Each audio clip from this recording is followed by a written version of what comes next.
एक तरफ अमेरिका था प्रतिबंधों का बाजार लेकर, दूसरी तरफ यूरोप था नैतिकता का ढोल पीटते हुए, और तीसरी तरफ था एक शख्स जो चुपचाप मुस्कुरा रहा था। जब अमेरिका ने रूस को घेरा, पुतिन ने नए दरवाजे खोल लिए। जब यूरोप ने प्रतिबंध लगाए, पुतिन ने नए ग्राहक ढूंढ लिए। जब ट्रंप ने हॉर्मूज को असुरक्षित किया, पुतिन के तेल की मांग और बढ़ गई।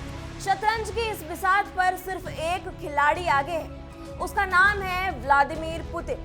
नमस्कार, मैं हूं अभिषेक तिवारी और आप देख रहे हैं इंडिया डेली का खास शो बैटलग्राउंड। नमस्कार, मैं हूं प्रिया तोमर। आज का यह विशेष कार्यक्रम उस महाखेल के बारे में है जो पिछले 3 सालों से दुनिया की ऊर्जा राजनीति में चल रहा है। एक तरफ अमेरिका और यूरोप है जिन्होंने रूस को तबाह करने का सपना देखा था, और दूसरी तरफ रूस है जिसने न सिर्फ उन प्रतिबंधों को झेला बल्कि उन्हीं प्रतिबंधों को अपने फायदे में बदल दिया। यूरोपीय संघ के व्यापार आयुक्त मारेस सेफकोविक ने शुक्रवार को एक बड़ा बयान दिया। उन्होंने कहा कि अमेरिका भविष्य में रूसी तेल पर लगे प्रतिबंधों में कोई नई ढील नहीं देगा।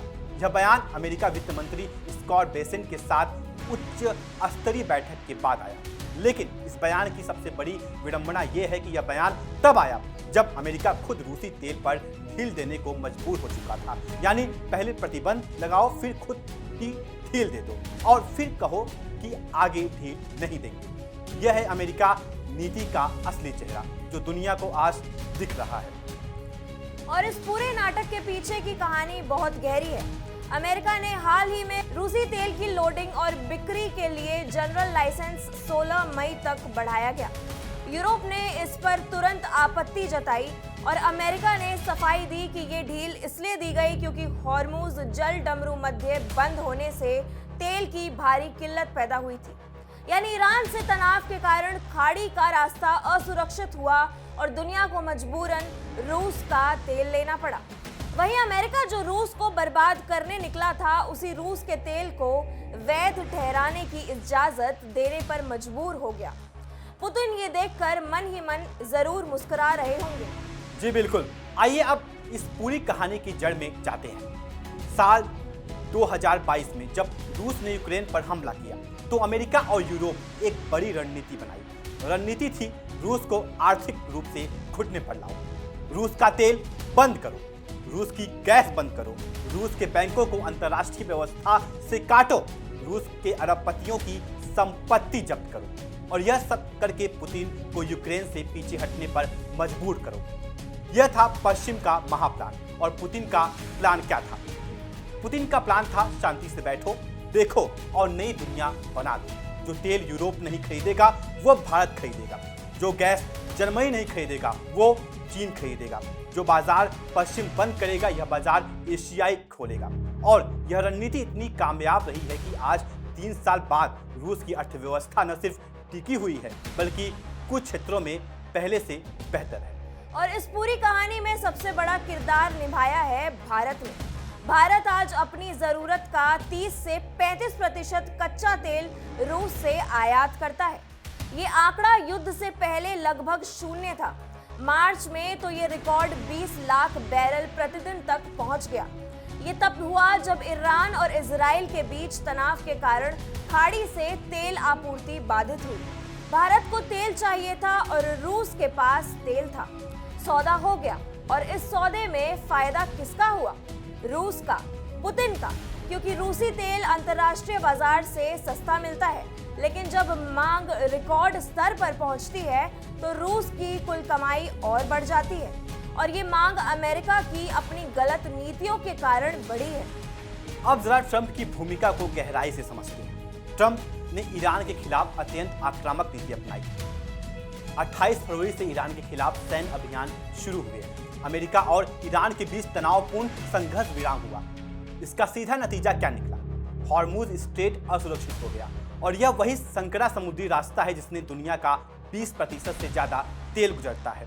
सऊदी अरब का तेल इसी से जाता है, संयुक्त अरब अमीरात का तेल इसी से जाता है, इराक का तेल इसी से जाता है। भारत ना लगभग आधा तेल इसी रास्ते से मंगाता है। तो ट्रंप ने ईरान को दबाने के चक्कर में हॉर्मूज को असुरक्षित करवा दिया और इसका सीधा फायदा उठाया पुतिन ने। यह है ट्रंप की विदेश नीति की सबसे बड़ी विफलता। एक चाल चली और उसका फायदा दुश्मन को हुआ। शतरंज में इसे आत्मघाती चाल कहते हैं। और ये सिर्फ हॉर्मोज की बात नहीं है। ट्रंप ने अपने पूरे पहले कार्यकाल में और दूसरे कार्यकाल में भी एक के बाद एक ऐसे फैसले किए जिन्होंने दुनिया में अस्थिरता बढ़ाई। यूक्रेन पर रूस के हमले के बाद ट्रंप की अस्पष्ट नीति ने पुतिन को और बोल्ड किया। नाटो के सहयोगियों पर शक जताने से यूरोप में दरार पड़ी और ईरान के साथ उकसावे की नीति ने खाड़ी को अस्थिर किया। इस सबका नतीजा क्या? दुनिया के तेल बाजार में अनिश्चितता बढ़ी और जब तेल बाजार में अनिश्चितता बढ़ी तो सबसे ज्यादा फायदा उस देश का होता है जिसके पास तेल का सबसे बड़ा भंडार है और वो देश है रूस। जी बिल्कुल। अब यूरोप की कहानी सुनिए। यूरोप ने सोचा था कि रूस गैस और तेल बंद करके वे पुतिन को सबक सिखाएंगे। जर्मनी ने नॉर्ड स्ट्रीम पाइपलाइन बंद करवाई और महंगी अमेरिकी एलएनजी गैस पर निर्भर हो गया।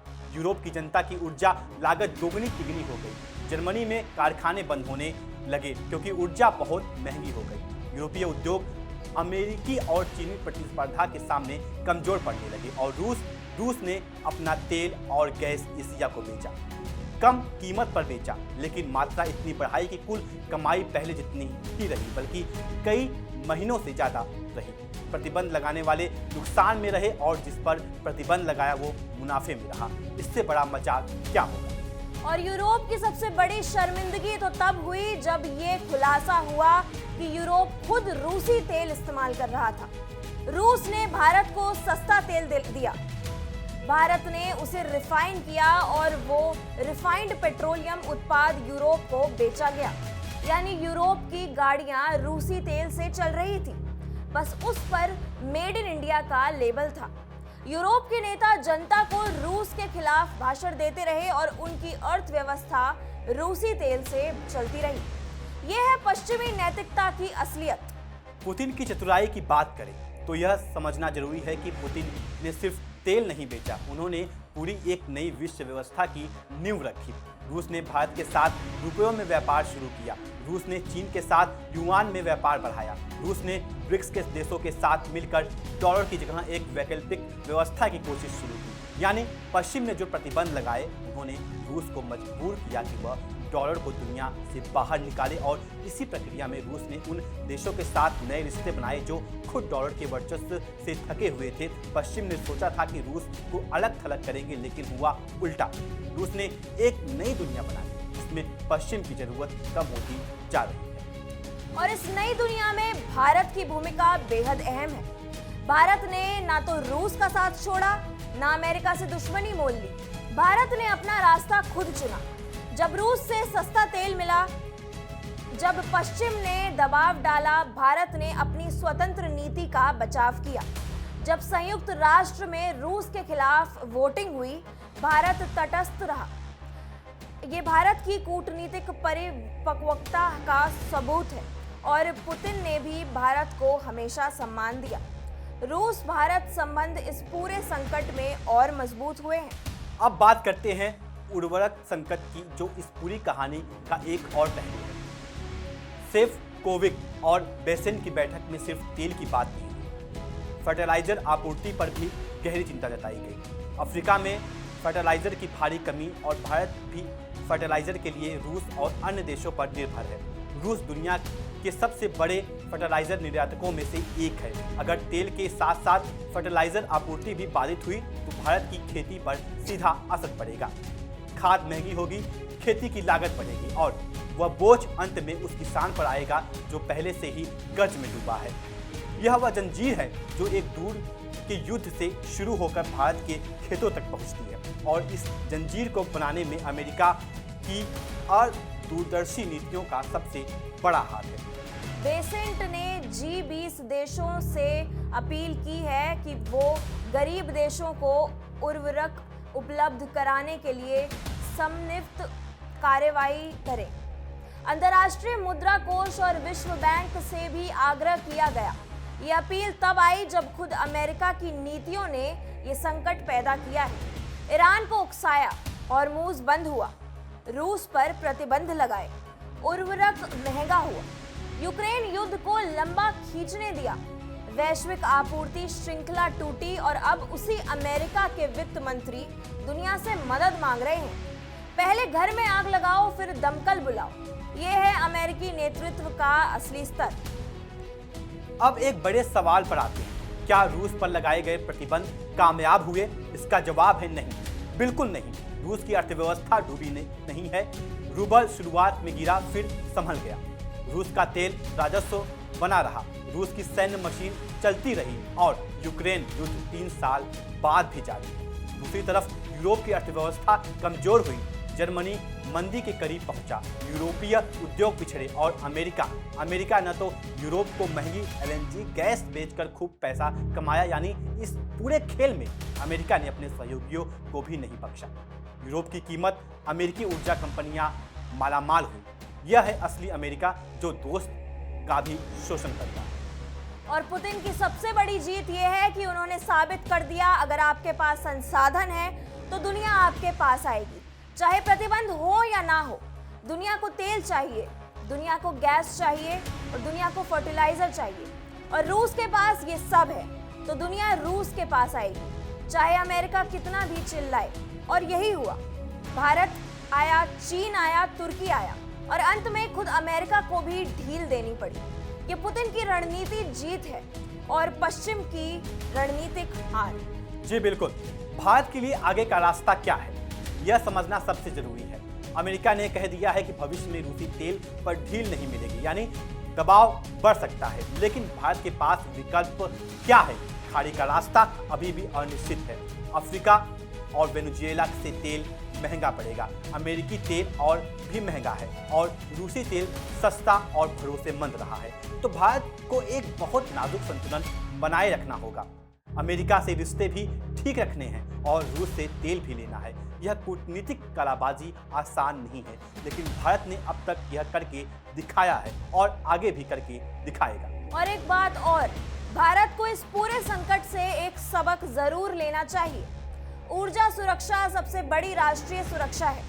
जो देश अपनी ऊर्जा के लिए दूसरों पर निर्भर है, वो देश कभी पूरी तरह स्वतंत्र नहीं हो सकता। भारत को अपनी नवीकरणीय ऊर्जा क्षमता, सौर ऊर्जा, पवन ऊर्जा, हरित हाइड्रोजन को तेजी से बढ़ाना होगा, ताकि एक दिन ऐसा आए जब भारत को न रूसी तेल की जरूरत हो, न खाड़ी के तेल की, न अमेरिकी दबाव की। वो दिन भारत की असली ऊर्जा स्वतंत्रता का दिन होगा। जी बिल्कुल। तो आज इस पूरे विश्लेषण का निष्कर्ष क्या है? निष्कर्ष ये है कि पुतिन ने इस महाखेल में अभी तक बाजी मार ली है। अमेरिका और यूरोप ने जो जाल बिछाया था उसमें वो खुद फंस गया है।